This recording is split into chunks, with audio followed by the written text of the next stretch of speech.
ရေရိုးစွဲလူကြီးတွေရှိနေသူရဲ့မြန်မာလက်ဝဲကဒေါ်ဖြစ်နေအောင်မှာပဲ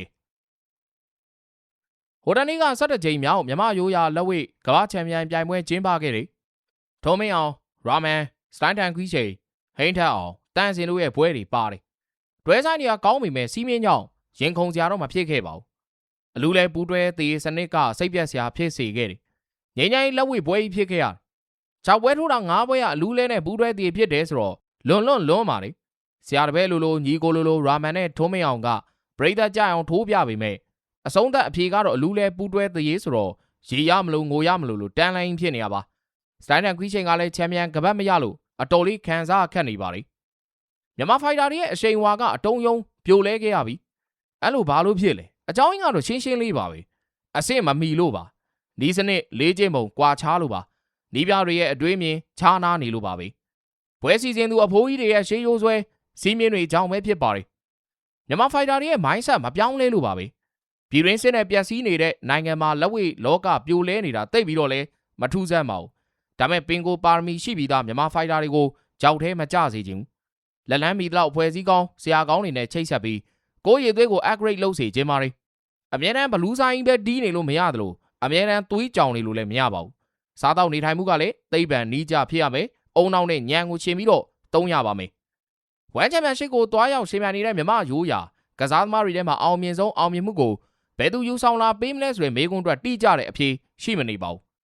ဇော်လင်းကိုအကြီးကျယ်မျှော်လင့်ခဲ့ဘူးပေမဲ့အရွယ်လွန်နေပြီမာကုံမရှိတော့ဘူးနီးစနစ်မကောင်းဒီလိုနဲ့ပဲဇော်လင်းကိုချန်ပီယံကနေမေးထားလိုက်လို့ရပြီ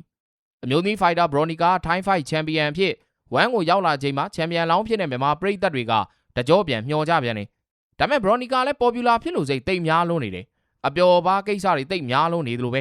ပြီးတော့သူရဲ့လက်ဆွမ်းကပတ်ကြီးဂျာရိုဒီဂွက်စ်တို့နဲ့ပွဲတည်ပေးရင်မရှုမလားရှုံးမဲ့အနေထားလောက်ပါပဲ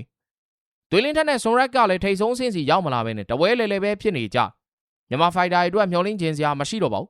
အောင်လန်းဆန်ပြီးရင်ဝမ်ပြိုင်ပွဲမှာအောင်မြင်ဆုံးမြန်မာနိုင်ငံကိုစားပြုဖိုက်တာဖြစ်ဇိုးလင်းဦးလို့သတ်မှတ်ခဲ့ကြပါတယ်ဇိုးလင်းကဝမ်မှာပထမဆုံး3ပွဲဆက်အနိုင်ရပြီးချက်ထရီစီကနေစာချုပ်ရလို့အဲ့ဒီလိုမျိုးယူဆခဲ့ကြဘူးတာပါဒီတော့ဇိုးလင်းကိုအထင်ကြီးကြတာတော့မဆန်းပါဘူးဒါပေမဲ့ပရိသတ်တွေမေးကြအောင်ဆောင်ထားတာကအွန်လိုင်းဆန်ကစားတဲ့ပြိုင်ပွဲပြိုင်ဘက်အဆင့်တန်းနဲ့ဇိုးလင်းရင်ဆိုင်တဲ့ပြိုင်ပွဲပြိုင်ဘက်အဆင့်တန်းကကွာခြားပါတယ်ရေကန်မြေကန်စားတောက်နေထိုင်လေ့ကျင့်မှုကလည်းမတူညီပါဘူးဘလွယ်ပြပြကိုမြေကိုရီကိုနိုင်ငံကိုစားပြုဖိုက်တာတယောက်နိုင်ငံတကာစင်မြင့်ထက်ရောက်ရင်အားပေးကြတာတော့ချစ်စရာအစင်လာတစ်ခုပါပဲအခုတော့အားပေးစရာကြိုကြီးတယောက်ပဲကြံပါတော့တယ်ပြည်တွင်းမှာကြက်တဲတော့မြမရိုးရလက်ဝဲသမားတွေရဲ့အမြင့်ဆုံးရီမန်းချက်ကဝမ်မှာထိုးခွင့်ရဖို့ဖြစ်လာပါလိမ့်တချို့ဖိုက်တာတွေကထိုင်းနဲ့ကမ္ဘောဒီးယားမထင်မရှားပွဲတွေမှာထိုးရင်းနဲ့ကြားကန်နေကြတယ်ဘွားအာမခံချက်ရှိတယ်ဆိုရုံလေးရှင်တန်နေရတဲ့ဘွားတွေပါဝမ်ရဲ့ထိုးခြင်းနဲ့စူးကြေးတွေဟာမြမရိုးရလက်ဝဲသမားတွေအတွက်ရွှေတောင်ကြီးပါOne Friday Fight ရှင်ပြိုင်ခွင့်ရဖို့ကရိုးရလက်ဝဲသမားတွေအတွက်ခန်းနာအိမ်မက်ပါပဲအဲ့ဒီခန်းနာအိမ်မက်စီနီလန်းပေါင်းစုံသုံးရင်းနဲ့မြန်မာဖိုက်တာတွေတွားနေကြတယ်အရင်တော့ကဝိတ်တန်းချန်ပီယံဖြေရေးနဲ့ပရိသတ်ချစ်တော်ဖြေရေးရဦးစားပေးဖြစ်ပေမဲ့အခုတော့ဝမ်မှာထိုးခွင့်ရဖို့ကပဲမဟာကန်ထူးမှုကြီးတစ်ခုပါပဲပြည်တွင်းမှာနိုင်ငံတကာစံမွေနဲ့ပွဲတွေနေရာမပေးရှေးဦးစံသူတွေကြောင့်မြမရိုးရလက်ဝဲကကတော့ပါရဲ့ဗျာဒေါ်ဖြစ်နေအောင်မှာပါပဲ